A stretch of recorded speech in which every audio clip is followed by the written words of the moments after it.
So, to me, integrals were always the hardest part to wrap my head around in calculus. I understand Riemann sums, the idea that if you keep adding more and more boxes to estimate the area, it approaches the exact value as the number of boxes approaches infinity.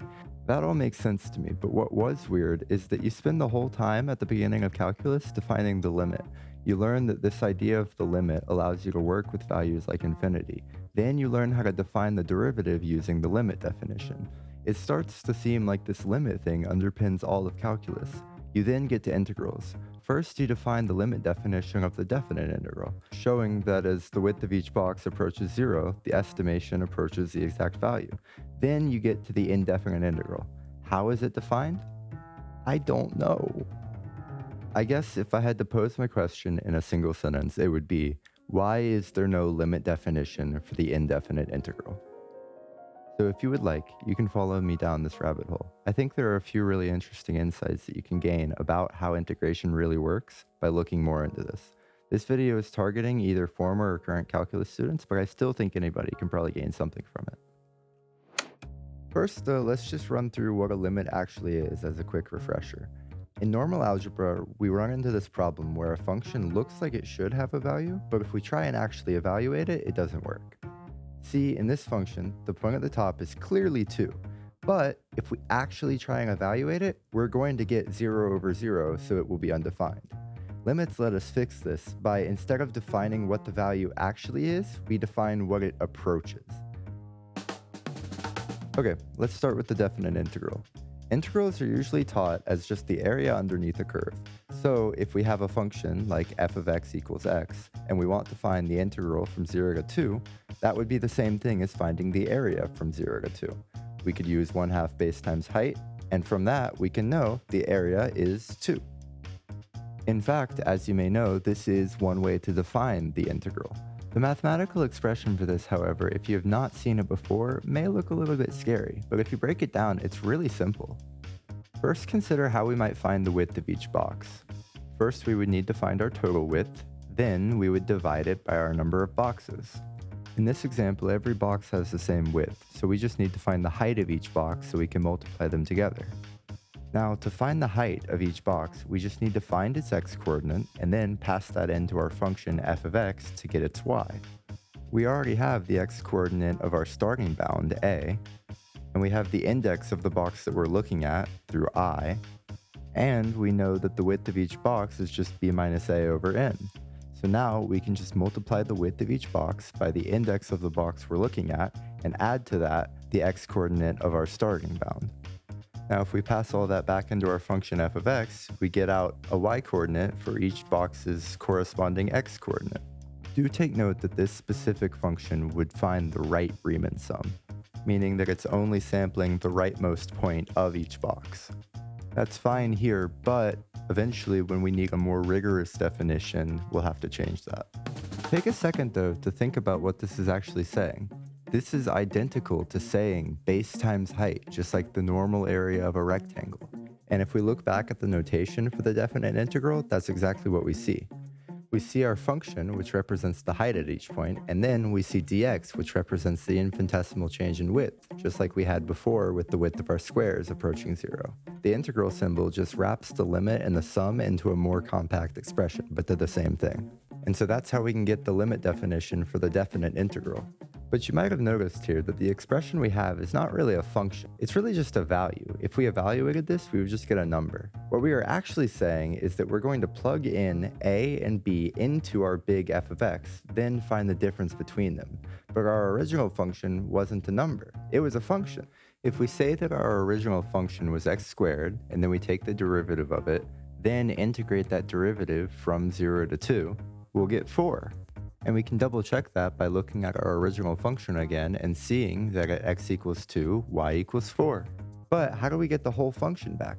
Well, if integrating from 0 to 2 gave us the value at 2, we can try 0 to 3, and we'll see that that also works. So let's try 0 to x. And when we do this, we will actually get our original function back. You can see in this Desmos graph that when we integrate our derivative from 0 to x, the graphs look identical. So what does our other bound do? It seems pretty arbitrary for it to just be 0. Take a second to think about what 0 means in this context. If we change 0, we change the lower bound of integration. But we are integrating to x, so it could be anything from negative infinity to infinity. So what does that mean? Well, it represents where the accumulation begins. First, it'll help if we split some things up. And let's go back to using a as the variable to represent our lower bound. Writing it like this is effectively the exact same thing, except now we have our x and our a component separated. So remember that a is just a constant. It's a number that we can pick, and so we can move it around however we want. But because it's a constant, that also means that that entire integral term is also constant. So when we look at our reconstruction of our original graph, the value of a will just change what looks to be a vertical offset, with the size of the offset just being the red area in the other graph. If you've done calculus before though, this might start to look pretty familiar. You might be thinking that this looks pretty similar to the concept of plus c for the indefinite integral. And, in fact, you would be correct. This is actually where the plus c comes from. Because the derivative is fundamentally a lossy operation, it destroys information about the graph when you apply it. The derivative of a constant is 0. So, in order to reconstruct it, we need to know what information was destroyed. We need to know what the value of the constant was. That's where the lower bound comes in. But there's a fundamental difference between the normal plus c and the a that we have here. Plus c is not a number. Plus c actually represents the set of all real numbers, representing every possible vertical offset the function could have. Because the derivative deletes information, and all of these are constants, all of these are valid antiderivatives. So, our answer should include all of them. There is a certain interesting feature, though, of defining it in this way. Where plus c represents our vertical offset, we can almost think of plus a as representing a horizontal offset, instead defining where our accumulation begins. There's a certain duality to that I think is kind of cool. So this makes me a little bit of a liar, because that equation that I had earlier relating a to c isn't actually always true. That's only true when we have a single specific value for c. The way that we could make it true is if we also defined a as the set that contains all real numbers. So then if we did that, we could write a perfectly valid equation for the indefinite integral like this. And using that, we can use the limit definition that we came up with earlier to write a limit definition for the indefinite integral. Except guess what? I'm lying again. Sorry, it's chronic. If you were really paying attention to the animations earlier, you might have noticed that in this example, regardless of whether we started with a negative or positive value, our offset was always negative. Notice that it never goes above 0. It always goes right back down. That's because if we actually look at the function that we're integrating and we see what the expression ends up as, we find that it's being squared. That means that no matter what real number a is, the output will always be positive. So by definition, the output cannot be the set that contains all real numbers as it contains no negative numbers. But look at this function. When we integrate this, we get negative a cubed, which can map to every real number. So why does this function work, but our other function didn't? The key is in this equation.